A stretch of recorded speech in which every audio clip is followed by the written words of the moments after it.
Magandang hapon po sa ating lahat. Thank you po for coming today. I know we're supposed to start at 11. I'm also surprised that we're starting late. But we still proceeded with this briefer because of important details that reached my attention. First and foremost, pakilala ko muna po ang bagong spokesman ni Chief Philippine National Police Jose Melencio Nortates Jr. Walang iba po kundi kay Colonel Marlon Santos. Magandang hapon po sa inyo lahat. Welcome po sa briefing ito. Colonel Marlon Santos is a good gentleman and an officer, and isang karangalan din na makatrabaho ko siya dito. Kasama natin siya sa NAPOLCOM at I can personally say that Colonel Marlon Santos is a very well-respected and upright police officer. So welcome po, Mr. Spokesman. Thank you, sir. We are here today because merong viral incident na naman kung saan it involves two motorcycle riding people. One is a civilian and one is a police officer. And sadly, we saw that that police officer pushed off the victim, and that victim fell along C5. I think the policeman is here. His name is Staff Sergeant Erwin Bakiran Lagwa. Pwede bang papasukin natin yung police na? Po dito. Sido, po dito. I'm actually very angered. Una, dapat 11 o'clock tayo nagsimula. Tinatawag kayo ng 11. Ang sabi nyo, may inquest. Tama naman, inquest. Pero nalaman ko, yung kasong i-file, hindi pa tama yung kasong i-file. Let's go there. Pero unahin mo natin tong si Lagwa. Ano masabi mo? Ito Mike. Sub Sergeant Erwin Bakiran Lagwa. Alam mo ba na ang panunulak ng isang motorsiklo sa C5 ay nakakapamahamak? Pwedeng makapatay po yun. Mr. Staff Sergeant Lagwa. Proud ka ba sa ginawa mo? Ano masasabi mo? Kung pagkakataon mo nakausapin ng taong bayan. Humingi pa ako ng kapatawaran Hindi ka naririnig. sa mga nakapanood ako, humingi lang po ako ng tawad. Hindi ka naririnig. Lakasan mo. Hindi ka naririnig. Lagwa. Sa ano mang humingi pa ako ng kapatawaran sa lalong-lalo na to sa taong na-perwisyo. Yun lang po. Alam mo ba na pagtulak ng tao habang nagmamotor, nakakapatay? Anong trip mo? Ba't tinulak mo yung nagmamotor? Anong storya doon?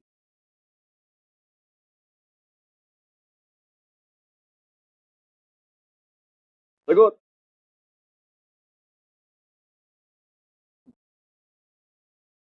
Sagot, Lagwa.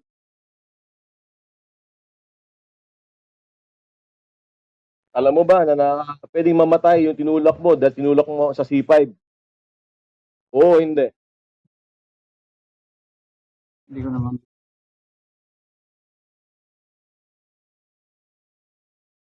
Which brings me to my point. Ito, hawak ko po ng spot report or investigation report ng Criminal Investigation and Detection Unit. Signed by a certain Edison Uano, Police Lieutenant Colonel. Ikaw ba yan? Kunin mo yung mic.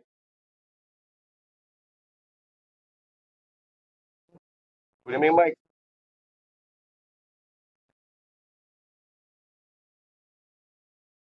Yes, sir. Lieutenant Colonel Edison Uano, sir. Chief Sido ng QCPD, sir. Ilan taong ka ng SIDO? Magte-10 months, sir. Sa SIDO? Ilan taong ka ng pulis? 15 years, sir. Anong rango mo na? Lieutenant Colonel, sir. Di ba basic yan? Na pag may tinulak ka sa C5 habang nagmamotor, pwedeng mamatay yung taong yon? Tama, mali? Tama, sir. Pinabago na namin yung charge, sir. O nga, hindi na tanong ko eh. Ano kaya ako nagagalit? Kakasuhan natin yung kapwa natin pulis ng physical injuries, malicious mischief, klarong-klarong frustrated or attempted murder yun. O ba't ang kinakaso nyo physical injuries? Sige nga, paliwanag ka. Yes, sir. Nakita namin, sir, together with the investigator, sir, na pagkatumba niya, sir, ay mga 2 to 3 minutes, nakabangon niya agad, sir. Nakabangon siya agad, sir. Tapos based dun sa medical certificate, sir, ay abrasion lang ang natamo niya, sir. Pero, alam mo, Colonel, Lieutenant Colonel ka pa naman din, head ka ng SIDO. Dapat alam mo kung anong elements ng krimen. Di ba? Ano bang elemento ng murder? May intensyon na pumatay. Klaro-klaro naman yung intensyon. Manunulak ka na nagmumotor sa C5. May mga truck na dumadaan dyan, maraming kotse dumadaan dyan, pwede kang mabagok ang ulo. Ano yun? Light physical injuries pa rin ba ikakaso natin doon, Colonel? Ganyan ba ang alam natin? Sobrang viral nung insidenteng ito. Tapos ganito ang ikakaso natin. Ano ba yan? Paliwanag ka. Yes, sir. Pina-pull out ko na, sir, yung unang charge na physical injuries at pinabago na namin, sir, sa frustrated murder, sir. Pina-pull out nyo kasi sinabi ko sa inyo, kung hindi ko pa nakita yan, ang kinaso dito sa taong to, slight physical injuries. Di ba kayo nahihiya sa taong bayan? Viral na insidente, slight physical injuries ay kakaso nyo?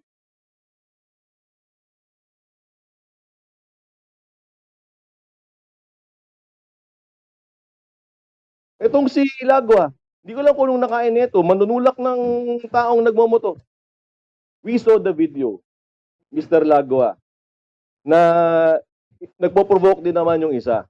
Pero hindi yon hindi sagot ang panunulak sa isa nagmamotor sa C5 na maraming dumadaang kotse at truck dahil kayo nag-aaway. Road rage yan. Hindi kailangan gawin yan. Dapat naging pasensyoso ka pa. Colonel Luano,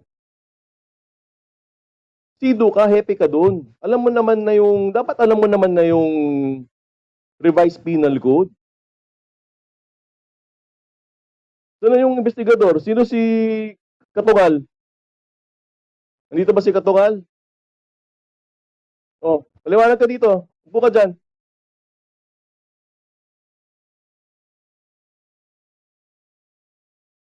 Oh, investigating officer, Corporal Benito Katungal Jr. Explain mo sa akin ba't slight physical injuries ang ikakaso niya sa kasong to? Sir, during the investigation, sir, nakita namin sa medical niya, sir, is yung mga sugat niya po, as abrasion lang, sir. Hindi ka ba nahihiya na kinakaso natin slight physical injuries? Kulang na lang pwedeng mamatay yung tinulak doon. Di ba tayo nahihiya dyan? Proud ka ba na yun ang kinaso mo? Sabihin mo sa taong bayan, explain ka ngayon. Proud ka ba inahin ang recommendation mo? Ay, hindi po, sir, humingi po kami ng ano, sir, bali sa utos niyo po, pinabago niyo na po yung ipapalit po ng kaso, sir. Dapat lang. Yes, sir. Dapat lang kasi yun ang tamang dapat gawin. Dapat lang.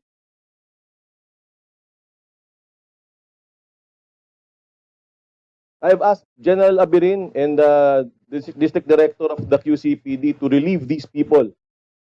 Edison Nuano, Lieutenant Colonel, tsaka Police Corporal Benito Katungal Jr.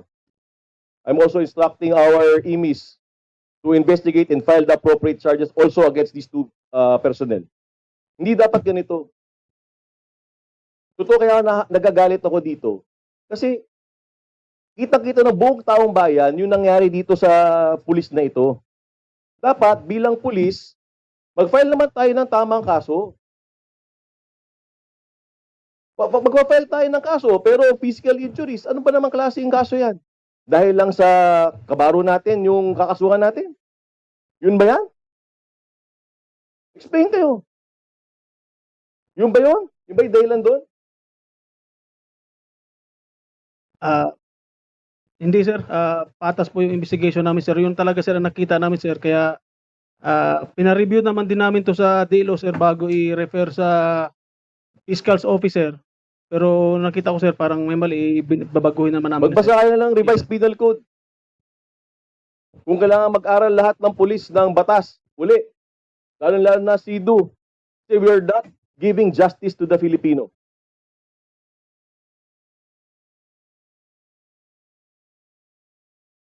Nakakahiya. File nyo yung tamang kaso. The reason na hindi final yung physical injuries na to dahil nakita natin to. So we asked them to come here. You file the proper cases. Imis, you investigate this and file the necessary charges.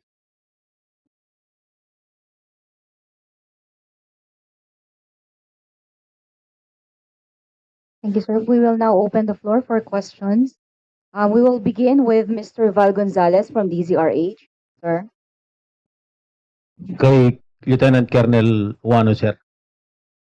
Ang pinangyarihan ng insidente, Colonel, ay Pasig City sa C5. Yes sir. Out na ng labas na ng area of jurisdiction ninyo. Bakit kayo, sir? Paki-explain nga, sir, bakit kayo ang nag-file ng kaso? Ay sir, At kayo rin ang nag-imbestiga. considering sir si PSSG Lagwa sir ay voluntary surrender, nag-voluntary surrender sa DMFB sir. Tapos turn over sa amin sir, so doon nagkanta kami ng investigation. It turned out sir na Pasig yung area, pero pwede pa naman yun sir, pero doon namin pa rin i-inquest sa Pasig City Prosecutor's Office sir. Thank you, sir. Kay Sargento Bakiran, sir. Lagwa. Sir, napanood ko yung video. Ang sabi nung rider, bakit nyo daw siya kinakat? Then after nun, sinundan-sundan kayo. Mahaba rin yung ipinakita ninyong hindi kayo kumikibulang. Lumusot-lusot kayo sa ibang mga sasakyan. Nilalayuan ninyo siya, kitang-kita ho dun sa video. Yun bang pag-provoke niya ay medyo nairita kayo, napikon kayo?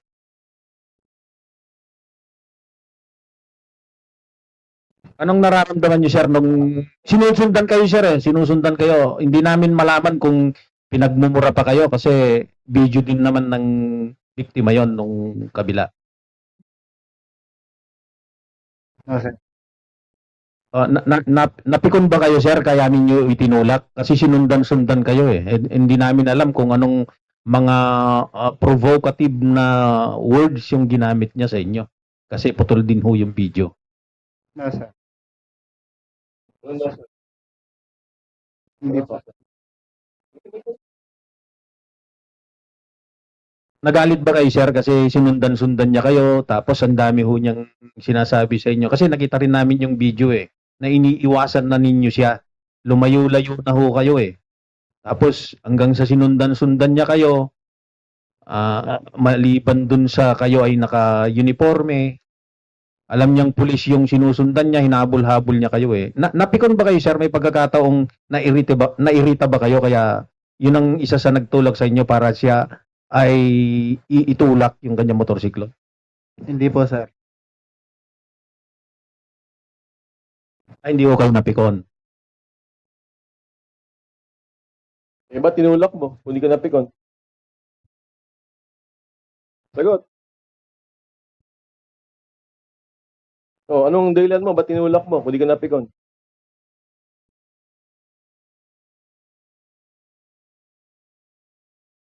Wala ka pala Commissioner, para lang ho mas malinaw, last na lang ho sa akin.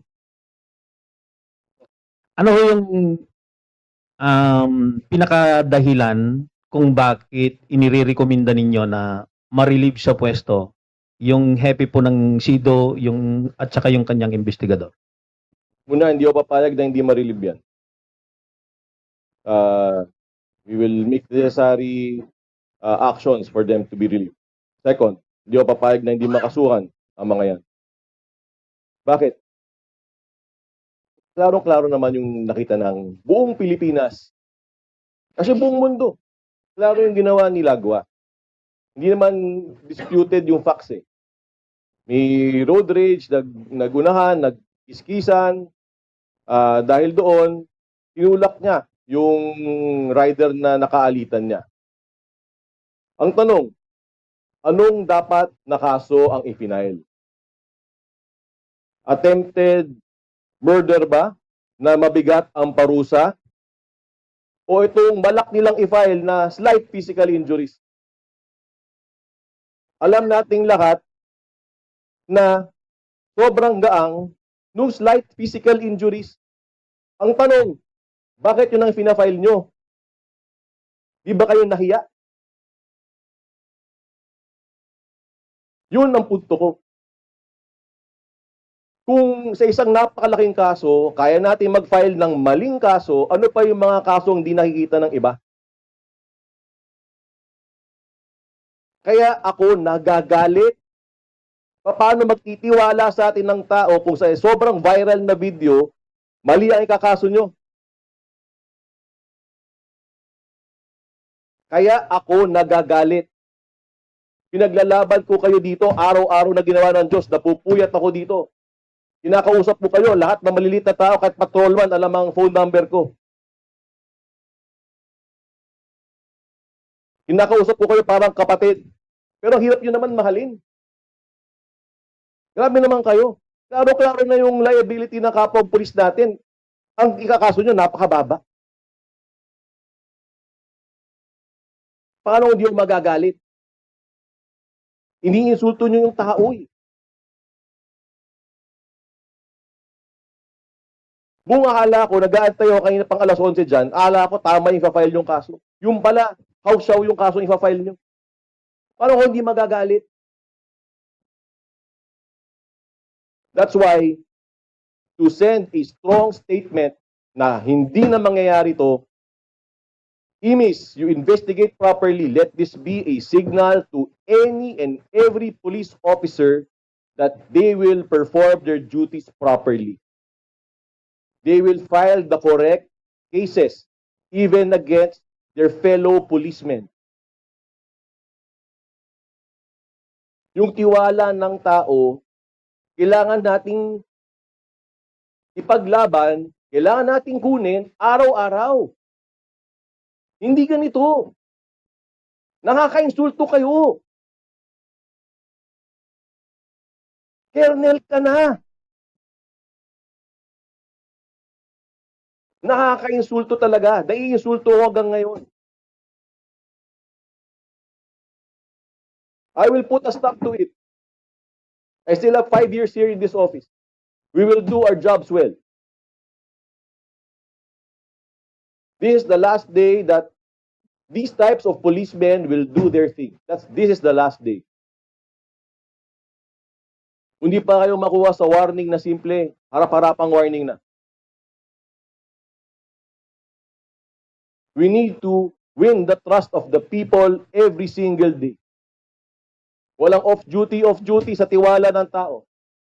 Kung may nakita tayong mali, kasuhan natin ng anong dapat ikaso. Hindi porket kabaro, hindi natin kakasuhan ng tama. That is how to win the hearts of the Filipino people. What I'm saying is not wrong. Alam kong maintindihan ako ng lahat ng maayos na pulis. Uulitin ko, tatay at nanay ko parehong pulis. Hindi ko winawasak ang imahe ng pulis. Ako ay anak ng pulis. Napadpad ako dito, ginagawa ko yung trabaho ko na maayos. Pero please lang naman, gawin nyo rin yung trabaho nyo na maayos. Please lang. Nanawagan na ako kay District Director Silvio, ayusin mo naman to.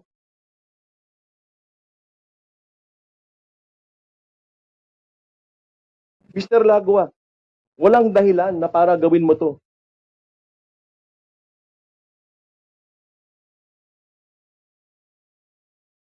You don't deserve to wear that uniform. Kayong dalawa, you better answer properly. You investigate, Imis. Thank you, Commissioner. Last na lang kay Police Colonel Marlon Santos, sir. As being the new designated spokesperson of the Chief PNP, narinig po ninyo yung rekomendasyon ni Commissioner Kalinisan? Ano dun sa rekomendasyon niya na i-relieve ang hepe ng SIDU? Ano po ang immediate action ng Philippine National Police? Sir, we respect the recommendation of our Vice Chairman of the NAPOLCOM, and coordinations will be made for the issuance of appropriate orders.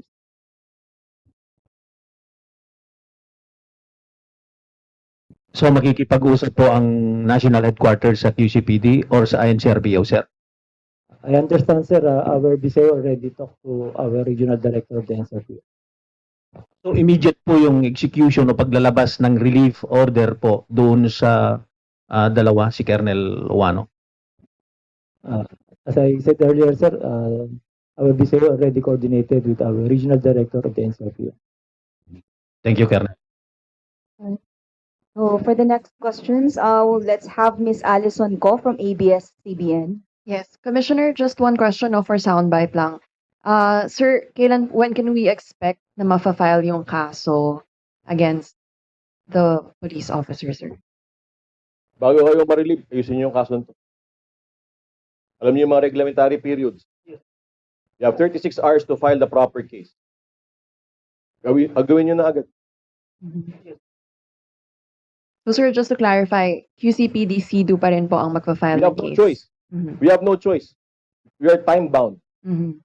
This person was arrested yesterday. We have 36 hours from the time of arrest to file the appropriate charges. Yun ang nakalagay sa libro. Dapat alam nyo rin naman siguro yan. Nagmamadali kayo mag-file. Ayaw nyo pang ihugutin yung balak nyo i-file na maling kaso kanina. Nagdadailan pa kayo. Inutusan na nga kayo na mag-file kayo ng tamang kaso. Ayaw nyo pang sumunod.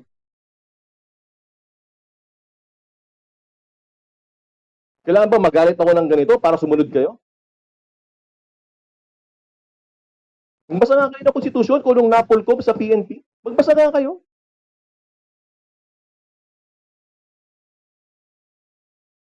There is civilian authority over the uniformed services.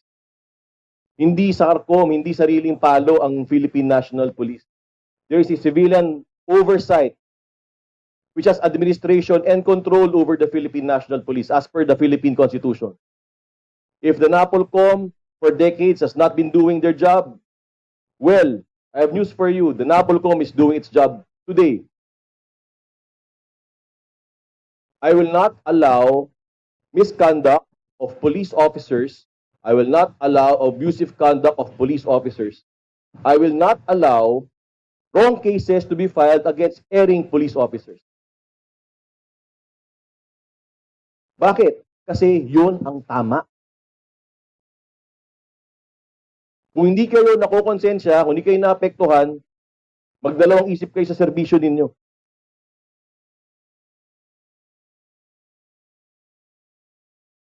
And last question po kay Lieutenant Colonel Wano. Sir, attempted murder na po yung case na ipa-file natin? Pinabago ko na yung dokumento ngayon sa isang investigador, prostrated murder naman ang ipapaso namin, kakaso namin. Bali, kung hindi mahabol ngayong gabi, baka bukas ng umaga i-inquest namin. Okay. I-file nyo ngayon kasi 36 hours. Alam nyo naman yan eh. O, sasabit pa kayo sa oras. File nyo ngayon. Thank you. Now let's have Miss Chelsea Arcilia from DZXL.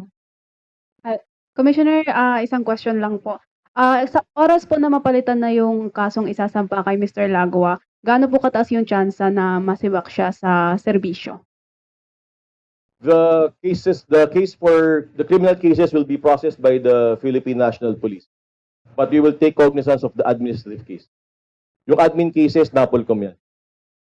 Buti nga kamo may NAPOLCOM eh. So yung sigurado tayo, hindi magpapa-areglo yung NAPOLCOM. Kung ano yung tamang desisyon, yun ang gagawin. Pero hindi naman siguro tayo bulag. Kitang-kita naman natin siguro may video na. On a normal day, I'll say, we will investigate, we will check. But we've seen it.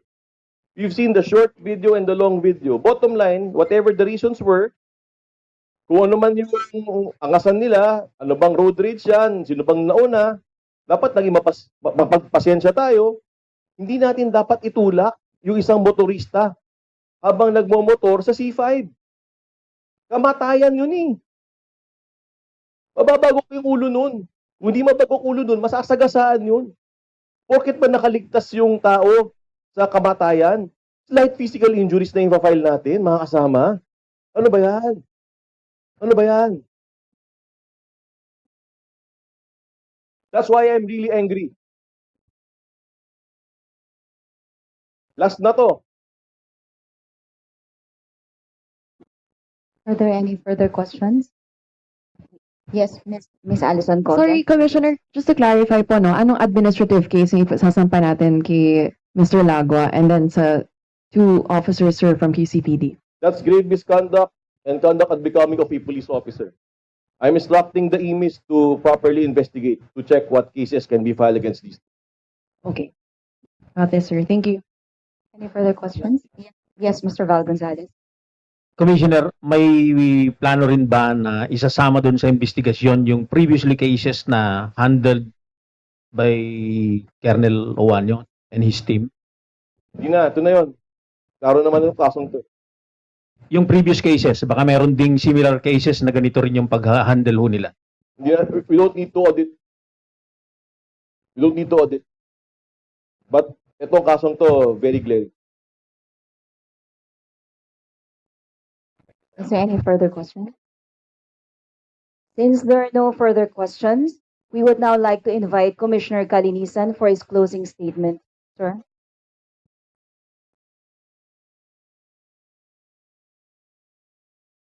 Ang NAPOLCOM nagpapakahirap para sa moral at welfare ng kapulisan.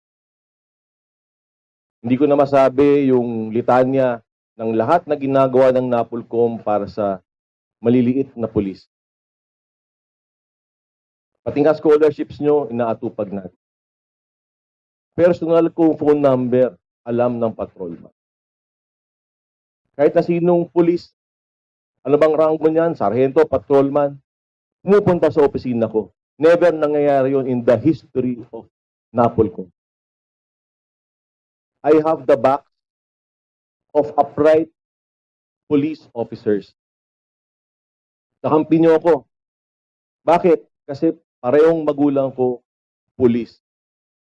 Lumaki ako, nakasama ko, pulis. Ang kinain ko, ang inaral ko, galing sa pagpupulis ng magulang ko. Pero parang awa nyo naman, magsilbi tayo ng tama at maayos. Dahil yun ang sinumpaang tungkulin natin. Gaya nito, ito ang sinumpaang tungkulin ko, kahit mahirap, gagawin ko. Kasi ito ang trabaho ko. Maging sensitive naman tayo sa pangangailangan ng tao. Maging sensitive naman tayo sa pangangailangan ng taong bayan. Again, to win the trust of the Filipino, we have to win it every single day. These types of actions, these types of, wrong decisions, ineptness, neglect, or misconduct in filing improper cases, tama na. Nakikiusap ako sa ating mga kapulisan. I trust you with all my heart. Pero sa mga abusado naman, tigil-tigilan nyo na. Tigil-tigilan nyo na. Thank you very much. And so that concludes our briefing for this afternoon. Thank you for joining us.